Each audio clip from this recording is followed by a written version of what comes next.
Bonjour les gars, bonjour à tous les abonnés et bienvenue encore une fois de plus sur Life Management.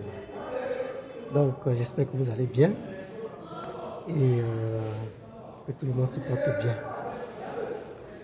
Donc je voudrais qu'on aborde aujourd'hui un sujet sur les marchés financiers. Donc nous allons d'abord définir c'est quoi un marché financier et ensuite nous allons voir les différents profils sur les marchés financiers. Donc, on peut commencer.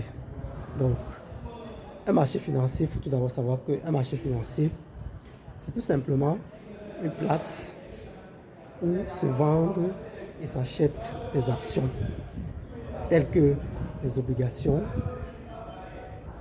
les bons de trésor et bien d'autres produits et actifs financiers.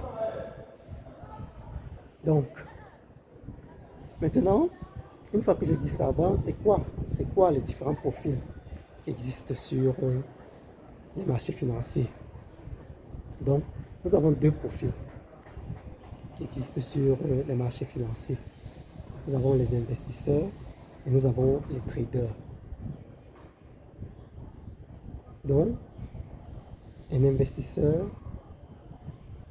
n'est pas dans la même logique qu'un trader. Donc, un investisseur, c'est qui donc sur le marché financier? Donc, un investisseur, c'est quelqu'un qui vend, qui achète, autant pour moi, c'est quelqu'un qui achète les obligations ou les actifs financiers, mais qui sont sur le long terme. Par exemple, c'est quelqu'un qui achète des actions, par exemple, qui peuvent aller jusqu'à 10 ans et qui les conserve sur une période, par exemple, de 10 ans ou de 5 ans.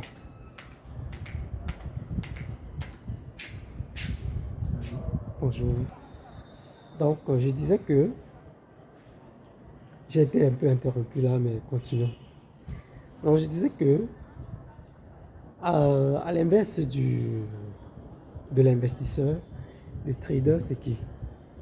Le trader, c'est quelqu'un qui achète des actions sur le court terme. Donc, généralement, les traders, on les trouve sur les marchés monétaires. Donc, c'est des gens qui achètent des produits financiers et qui se font des marges sur le court terme, généralement journalier ou bien hebdomadaire ou bien mensuel. Donc, c'est des gens qui investissent ou qui achètent des actions sur le court terme. Et ils se font des marges sur le court terme. Donc, vous avez là la différence entre un investisseur et un trader. Donc, pouvez-vous même dire dans les commentaires quel est votre profil? Êtes-vous un investisseur ou bien êtes-vous un trader? Et à la fin, quel profil choisirez-vous? Si vous ne l'êtes pas, quel profil choisirez-vous? Donc, vous pouvez compléter ce que j'ai dit dans les commentaires, la différence entre un trader et un investisseur. Vous pouvez compléter ces définitions-là dans les commentaires. Et à la fin, me dire quel est le profil que vous préférez le mieux. Qu'est-ce qui passe le mieux avec vous? Donc, êtes-vous des visionnaires ou êtes-vous des gens qui investissent seulement pour le mois, pour les fins du mois, pour arrondir les fins du mois, ou bien qui investissent juste pour se faire des gains journaliers, ou bien voilà. Laissez en commentaire quel est votre profil. Je serais curieux de savoir quel est votre profil sur les marchés financiers. Donc, laissez un commentaire et partagez la vidéo. Donc, une fois que j'ai dit ça, nous allons passer maintenant aux conditions, les conditions de base pour entrer sur les marchés financiers. Il y a les règles de base, les principes de base pour entrer sur les marchés financiers. Donc, il faut savoir que les marchés, les produits financiers ne sont pas toujours des produits certains. Donc, la règle numéro 1, règle numéro 1 sur les produits financiers. Toujours prendre la peine, prendre le temps de faire des recherches sur le produit financier sur lequel on veut investir. Donc, prendre le temps de connaître le produit financier sur lequel on veut investir. Donc, faire les recherches sur le produit financier en question. C'est la règle numéro 1. Donc, on n'investit pas sur un produit ou sur un produit financier qu'on ne connaît pas. C'est-à-dire qu'on ne connaît pas quels sont ses objectifs. Voilà. Donc, la règle numéro 2, quand on est sur les marchés financiers, c'est ne investir que ce que nous sommes prêts à perdre. Ne investir que ce que nous sommes prêts à perdre. Ça veut dire que quoi?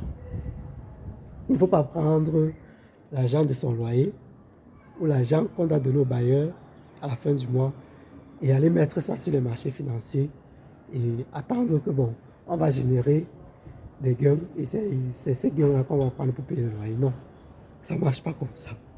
Donc, n'investir que ce qu'on peut se permettre de perdre, ça veut dire que quand on part sur les marchés financiers, il y a un risque de perte de capital. C'est-à-dire que le capital qu'on a investi, il y a un risque qu'on perde totalement, complètement ce capital-là. Donc, il ne faut investir que ce que nous sommes prêts à perdre. Et chacun sait, chacun en fonction de ses moyens, sait ce qu'il est prêt à perdre. Donc, ce qu'un riche est prêt à perdre n'est pas la même chose qu'un pauvre est prêt à perdre. Il y a la différence. Ce qu'un riche est prêt à perdre n'est pas la même chose qu'un pauvre est prêt à perdre. Voilà.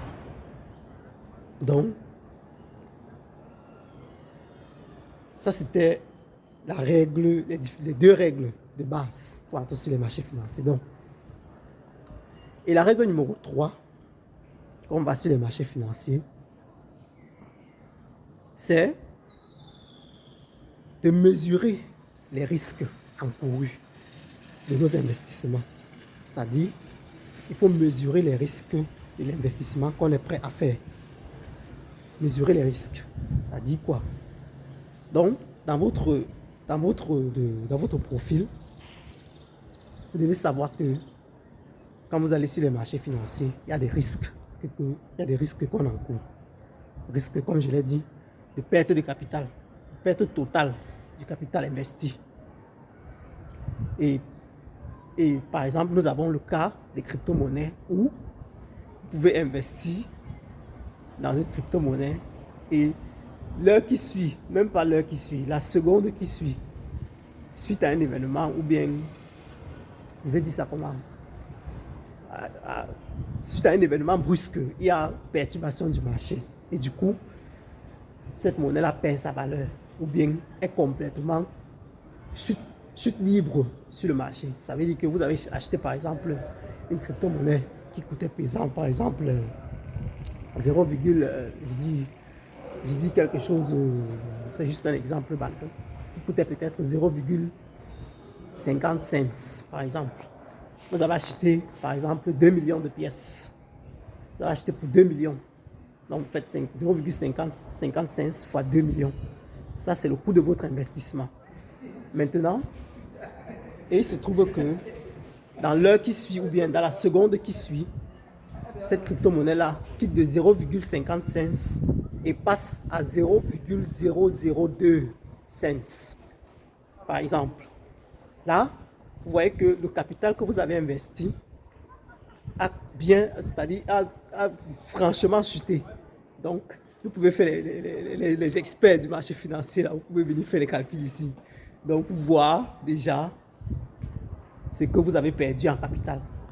Donc, les marchés financiers, surtout les marchés des actifs numériques, sont des marchés très très volatiles et très risqués.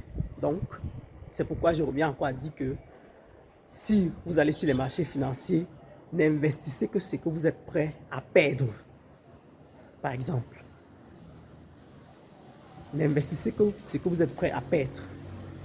Donc là, c'est un exemple simple que j'ai pris pour illustrer un peu la situation, pour que on comprenne un peu les bases et les principes pour aller sur les marchés financiers. Donc, je vous invite donc à faire vos propres recherches et partager les idées que vous avez en commentaire. Partagez ce que vous avez comme idée en commentaire. Donc, et partagez aussi la vidéo. Ça peut aider les gens, les nouveaux, les débutants sur les marchés financiers à avoir un peu déjà une idée de quoi est-ce qu'il est question quand ils s'aventurent sur les marchés financiers et mieux diriger leurs actions pour éviter des pertes de fonds, des pertes de capital et voilà, parfois se retrouver être ruiné complètement. Donc, partagez la vidéo et on se retrouve à notre prochaine session, à notre prochaine vidéo et voilà, à plus.